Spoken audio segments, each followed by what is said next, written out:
Ang mga huling sandali sa buhay ni Joyjoy. Ayon sa nagpakilalang malapit na kamag-anak nila Joyjoy, aksidente di umanong nahulog ito sa isang hagdan at simula noon, lagi na siyang inaatake ng epilepsy. Hanggang sa isang araw, may ambulansya di umano siyang nakita sa tapat ng kanilang bahay at yun na pala ang mga huling sandaling buhay si Joyjoy. Sa kanyang pagpanaw, bumuhos ang pakikiramay sa social media.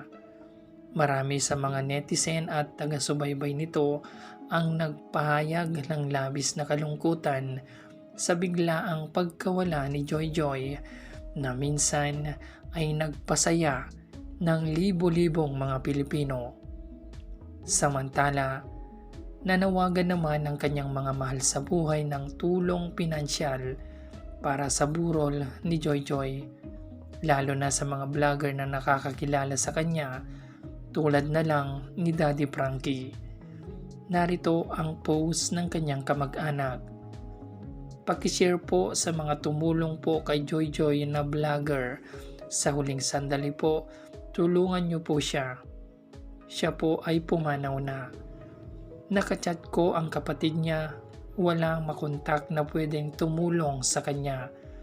Sana po sa huling sandali, huling tulong po para maiayos po siya sa kanyang burol.